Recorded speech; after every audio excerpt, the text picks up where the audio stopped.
Welcome to From Loneliness to Overflow with Matina. I'm your host, a holistic healing coach, divorce recovery coach, and a passionate advocate for personal growth and your guide on the journey to healing. This podcast is for those who are struggling with the feelings of loneliness, disconnection, feeling stuck, and who are ready to discover their inner potential and live a life overflowing with love and connection. Inside, we are going to explore the path from pain to transformation, bridging the gap between loneliness and abundance through heartfelt conversations, spirituality, energy work, and self-awareness. So let's get started on this soulful journey together. Welcome to another episode From Loneliness to Overflow with Me. Today I have a soul who is such a spark and such a sponge, who wants to learn and observe and understand everything that she is put in front of. And I have had the privilege of getting to know her through a program that we were both in, but also the conversations we had prior to it. And it's like, wow, there's so much openness and so much richness in wanting to learn that is such in resonance with me that I was like, okay, we need to have her on the podcast. So with that said, welcome, Ghislaine. Thank you very much, Matina. Thank you for this beautiful introduction. Thank you. You're so welcome. You're so welcome. I know how we met was such a synergy and such an alignment as to what it needs to be. And we both lived, or you're still living in Holland, and I lived in Holland. And yes, we can both speak in those two different languages, English and Dutch. And it's such an amazing feeling to see how much the world is opening themselves up to the growth. So before we step into the conversation, please share a little bit about you.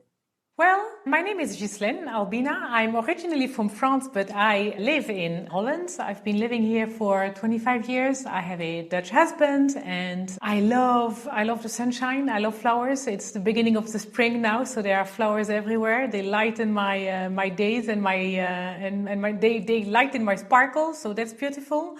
And yeah, you did hit the nail on the. So I'm going to be using Dutch expressions, translating them literally to English. So I hope everybody follows my descriptive mind. But you nailed you. What's the expression? Help me. You nailed the nail on the head. Spijker op zijn kop slaan. Yeah, the nail on the head. Yes, thank you very much. When you shared about my desire to know and learn and understand, because I do have this craving, this desire to just know how things work and to feel how they work, to understand and to connect my mind, my heart, my body to everything that is available to me on this earth. Yeah, that's so beautiful. I love that. And that is the best place to be, because that is how we can expand ourselves so gratefully and so beautifully in a way of, oh, I can do this.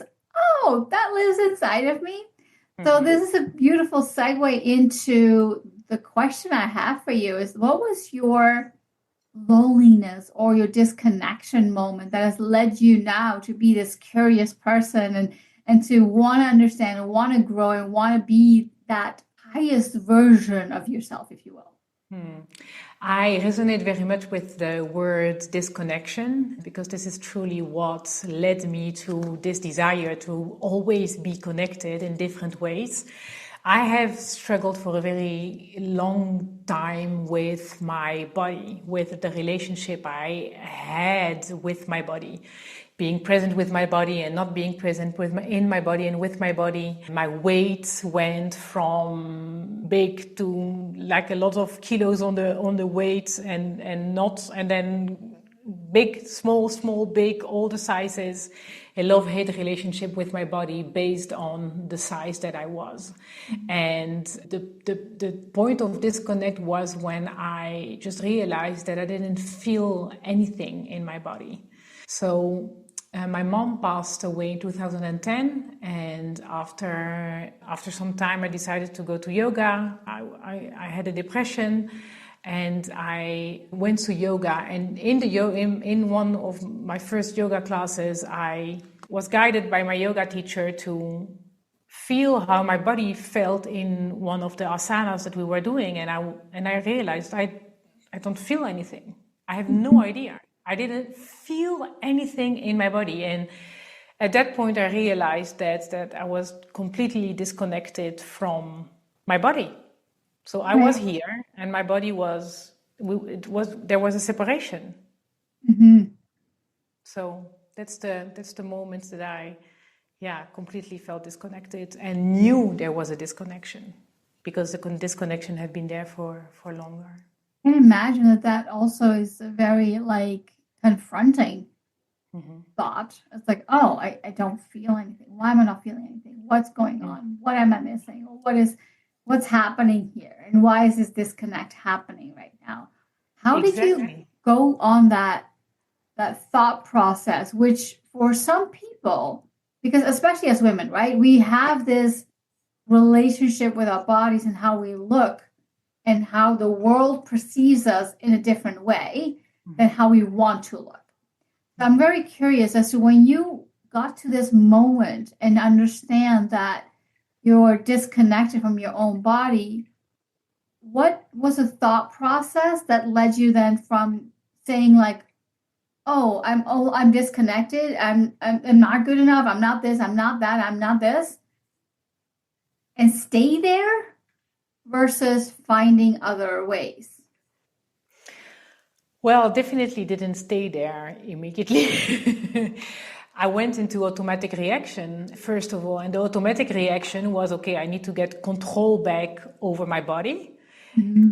Control is a key word in here. I need to get control back over my body. So control what food goes in, which foods goes in, control how I work out, how I move, how I sleep, how I take care of my skin. So I wanted to grasp my body back to like literally, okay, I'm going to take control back of my body.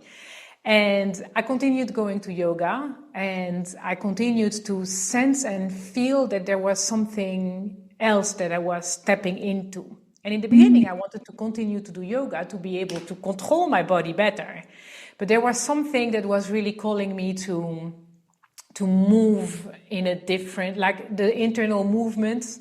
My soul was making an internal movement to step differently in how I felt my body.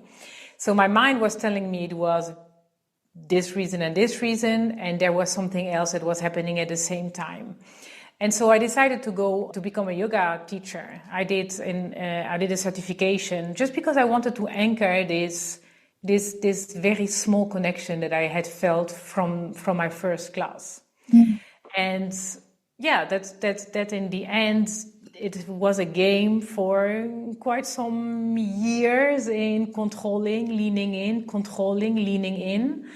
And it's actually, I think, only 3 years ago maybe, that I fully understood that there's no way it's not about controlling our bodies. It's not about controlling how we perceive our bodies. It's about allowing our bodies to tell us what they need. And as women, we've been taught, you need to look in a certain way, your shape needs to be like this, we need to dress in a certain way. When you work in corporate, you have to conform to this image that society crafted of how a woman should look like, feel like, and stand for. And so it's only 2 years ago that I truly, fully allowed myself to lean in and understand, no, there's wisdom in my body. And that's the only wisdom that I should listen to. There's no rules. There's no rules on how I should look, how I should feel, how it should be, what I should eat.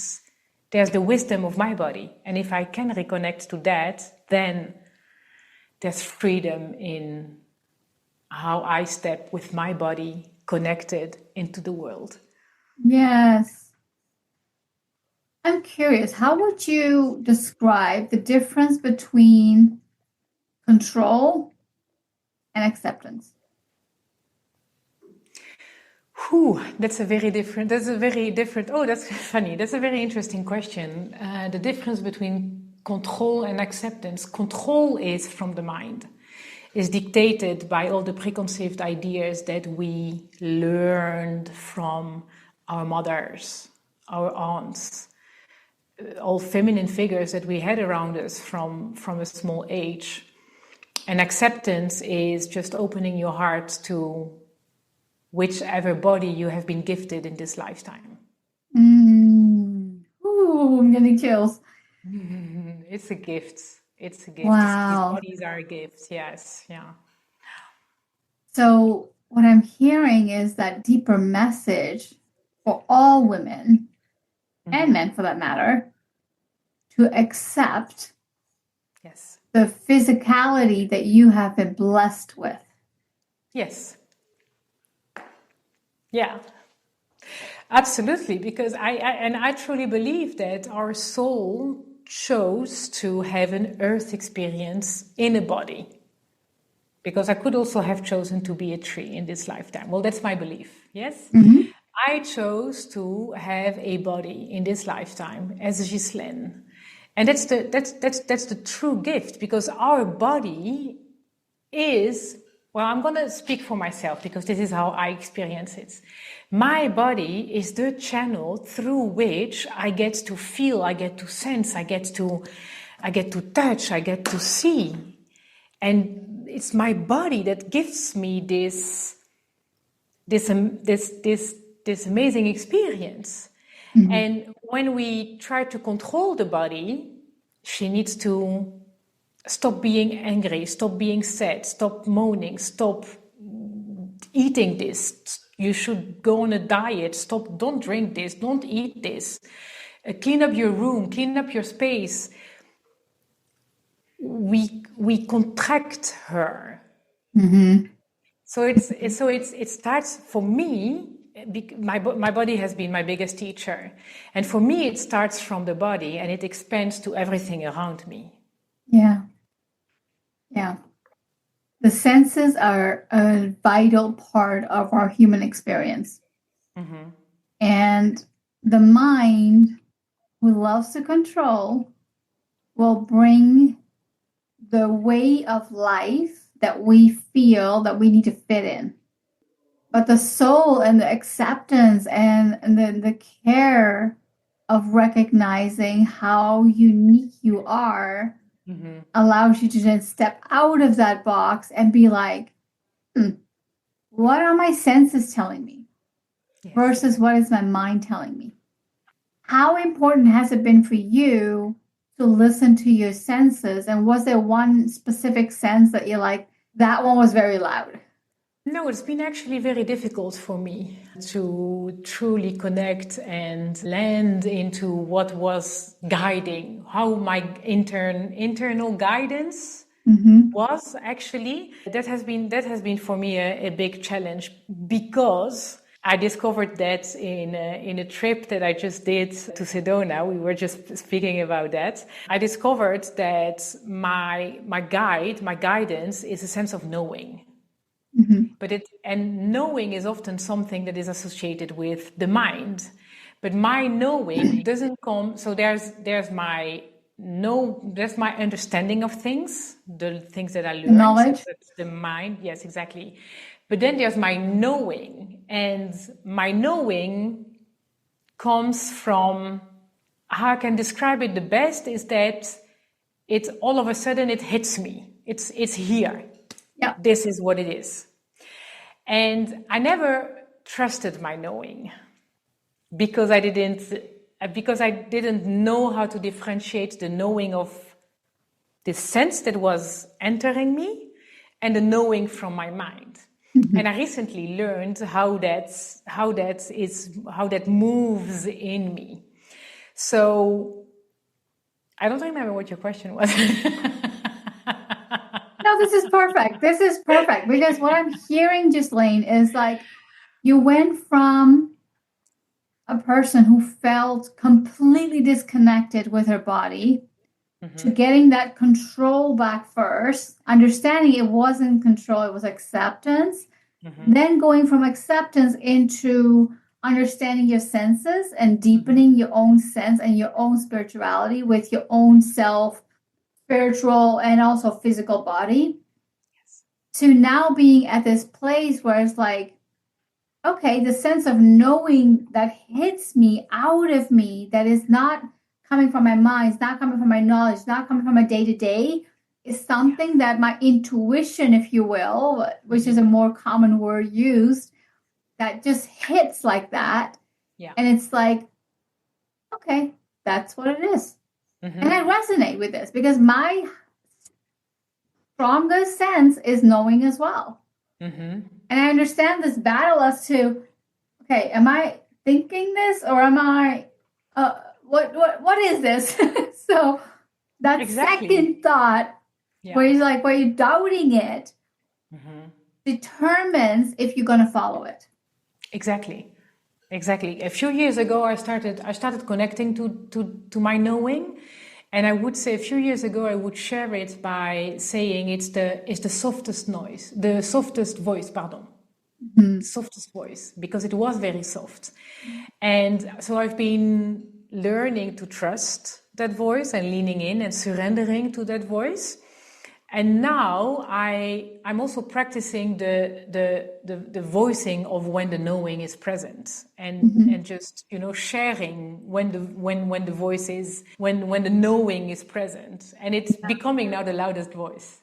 Before we dive back in, I have something transformative to share with you. It's called the Alignment Collective. Release, rebuild, and rise. My signature group coaching program designed to help you unlock the life you deserve. Every month, we focus on a key area of life, from health to relationships, career, and more. In the first 2 weeks, we energetically release what's holding you back. Then we shift into calling in the abundance and clarity that you desire. And in the final week, we come together for a powerful group coaching, sharing our wins, our challenges, and raising the collective energy. Are you ready to release what doesn't serve you, rebuild your foundation, and rise into your potential? Try it for 50% off with discount code GROWTH. Visit matinasingh.com/meditation. The link is also found in the description. I can't wait to support you on this journey. Yes. Oh, I love that. I love that. And that is what the beauty is when we surrender.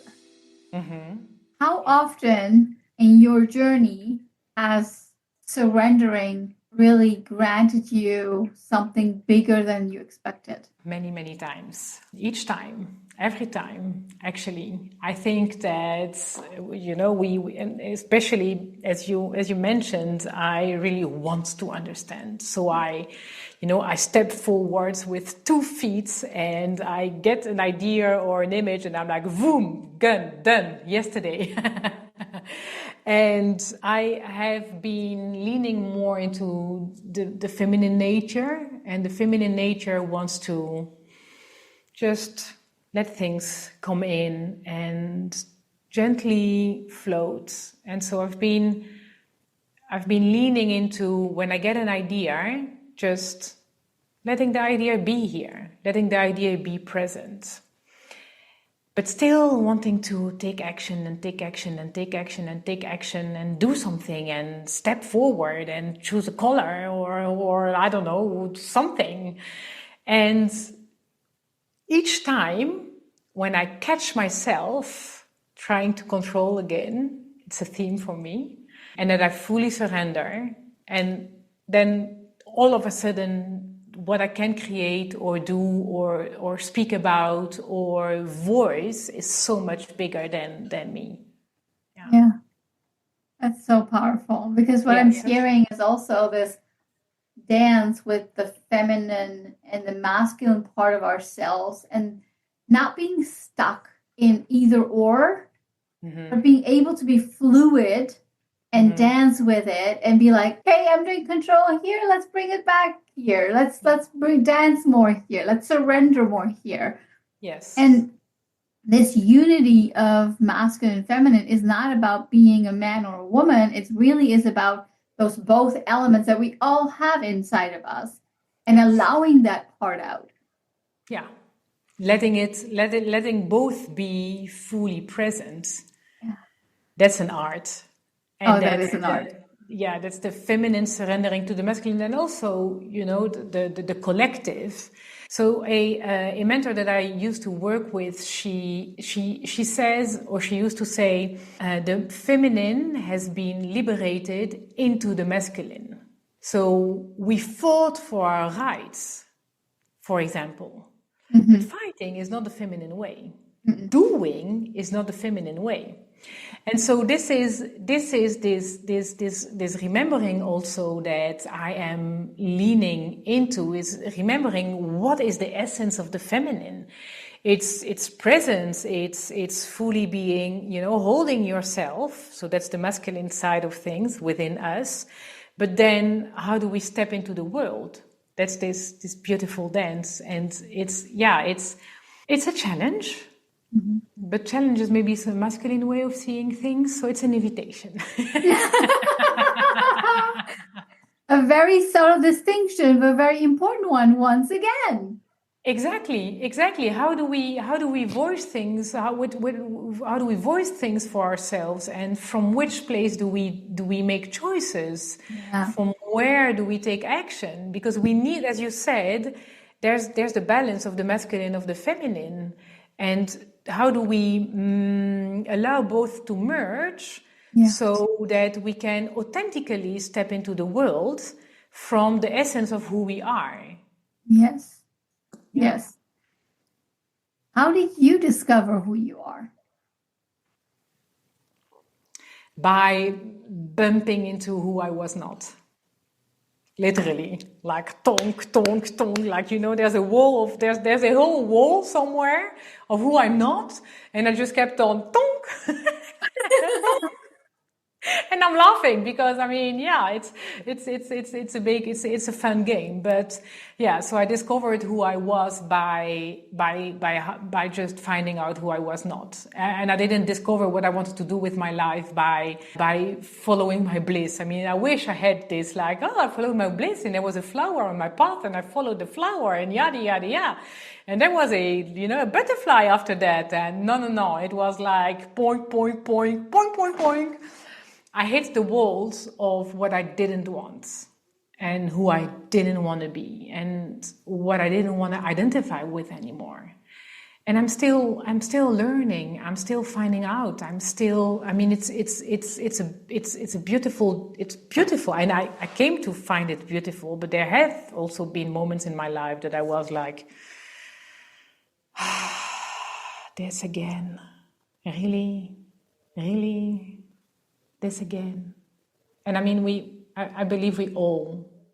We do. We all do. We all do. Yeah. And I resonate again with this idea of boink, boink, boink, because it's like, I too was living a life where it's like, there is more. I just know there is more. This is not it.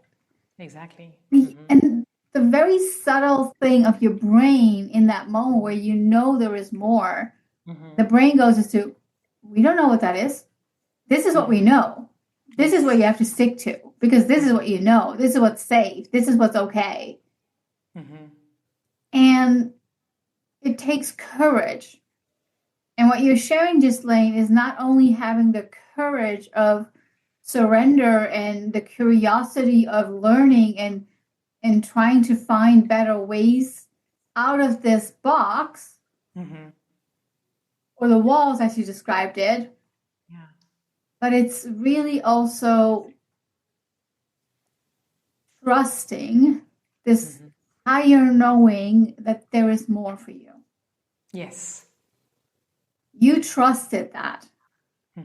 You went on that path of reconnecting and loving your body in a way that it's like, I am yours and you're mine, versus what's happening? I can't feel you. I live in you, but I can't feel you. I think so many people in this world who are doing this game of boinking on the wall, Yes. what would you say to someone who knows that there is more out there, or someone who is trying to discover and surrender but is having a hard time? Because we all also had the hard times as you described. What would you say to them? I, first of all, would say keep searching. If you know, keep searching. I have had so many people in my life, especially family members, extended and close by, saying, "Oh, you're again, are you doing again a course? Are you again looking for, again? Yeah, you don't just keep on searching, because there is no right way of finding what is the right thing for you. Mm-hmm. Trial and error is what I would definitely like I'm cheering for you. Trial and error, do, find, search, continue going, continue doing. And I raised my fingers because I thought I was going to say two things, but now I forgot the second one. So, yeah. We're going to count that's going to come, or if it's not coming, it wasn't important right now. Perfect. Exactly. Yeah. Yeah, exactly.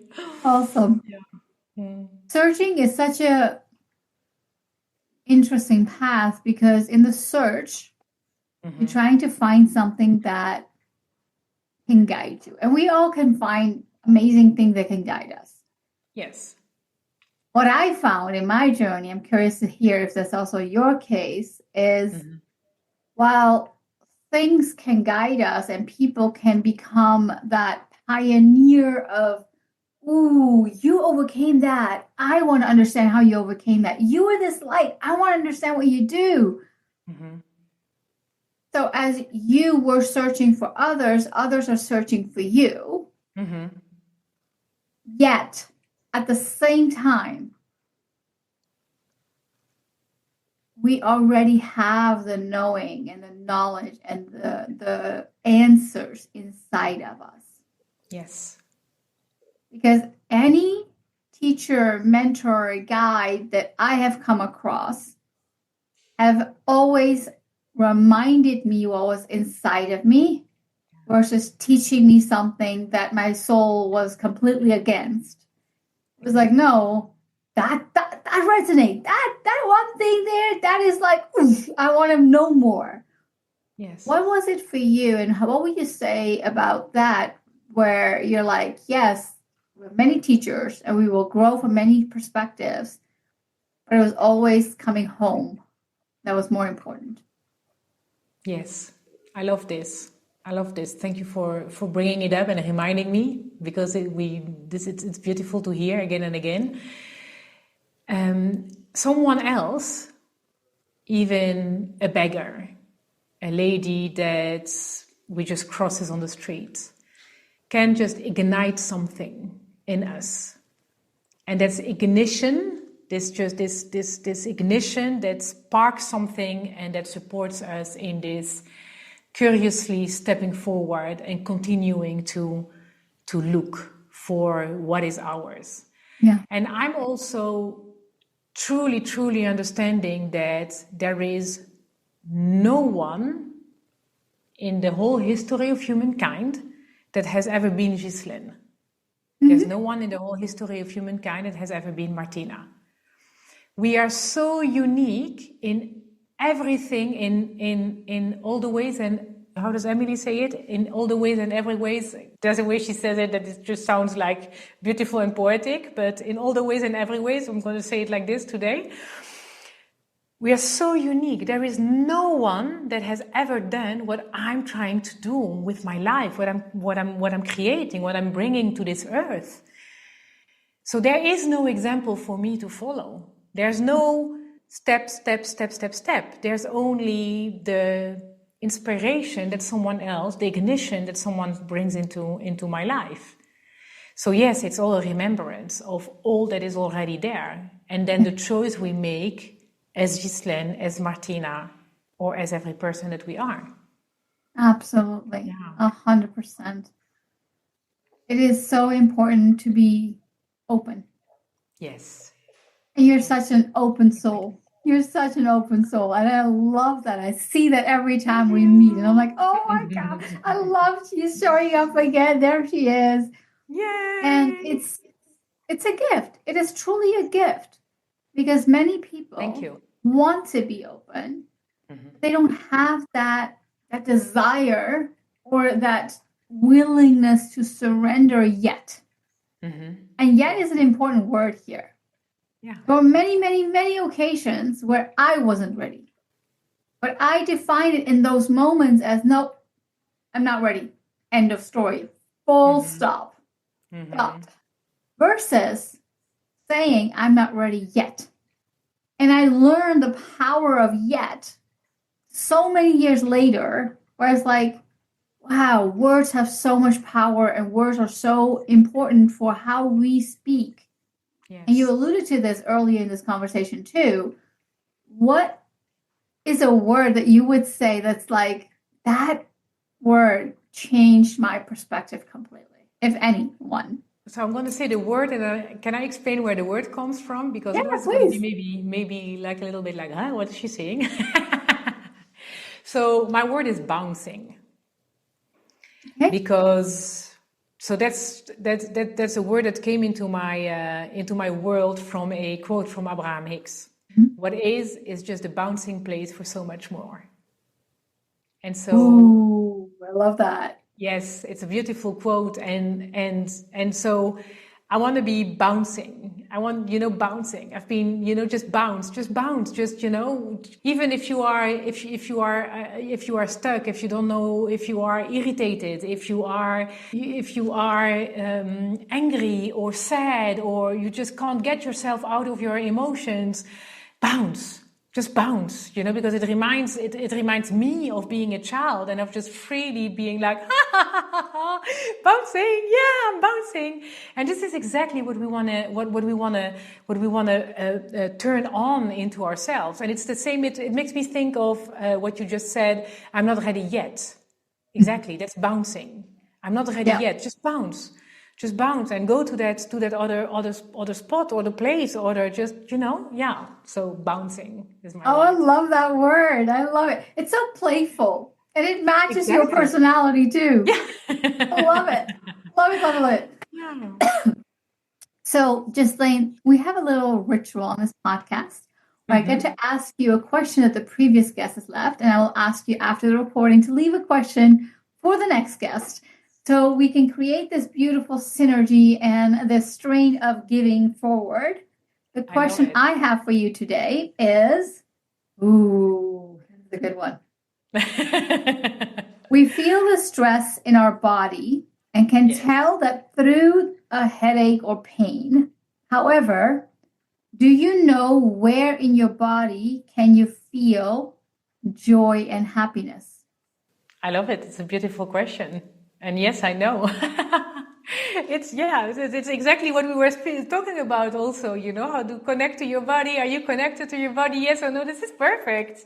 I don't know who orchestrated that, but it's perfect. I'm telling you, all the questions that I get, they always fit into the conversation we've had. And I'm like, of course it does. Oh, that's amazing. This is an amazing question for this conversation where we talked about the body image, where we talked about the body. And yes, people do know where the pain is and how they are comfortable or not. But do you know where the joy is? And where's the joy or happiness for you? So I feel joy in my body, in my arms. I feel that it's just like chills that comes from here and it goes through like this at the inside and then zooms in my heart and I feel like, oh, this is how I feel joy and happiness. Yeah. So for anyone listening, ask yourself, where's the joy and happiness for you in your body? And if you can't answer this question right now, that's okay. Bounce, dance, do whatever you need to do to really, really bring yourself back to yourself and have that connection with your own body. Ghislaine, I want to thank you so much for your vulnerability and openness in this conversation. I've learned personally a lot, and there is a beauty in getting a deeper connection with your own body and your own soul and aligning it up into that curiosity, that childlike joyfulness, and the bouncing that you are illustrating in your life and also teaching others. So for anyone who resonates with Ghislaine and anyone who is like, oh my gosh, I want to know more. I want to understand how she got it, how she did it, how did she get from being whatever way to where she is right now, because the weight number doesn't matter. It's that connection with yourself that matters. Every information of Ghislaine you'll find in the description below. Reach out to her, connect with her, be that beautiful soul that has this amazing relationship with your own body so you can create so much more that only you can create in this world because you're unique. Thank you, Ghislaine. Thank you so much, Martina, for your invitation and for the possibility to create this beautiful conversation together. Thank you. Oh, you're so welcome. I loved every second of it. I am so curious to hear what the listeners are going to say and think. Thank you. Thank you for listening. I hope this episode has helped you to feel less alone in finding tools towards a life which is overflowing with love and purpose. If you enjoyed the episode, please take a second to rate and review. Each review helps us to reach more individuals who are seeking healing and personal growth just like you. And don't forget to take a screenshot and share your aha moments on your Instagram stories and tag me, Matina. See you next week. Take care.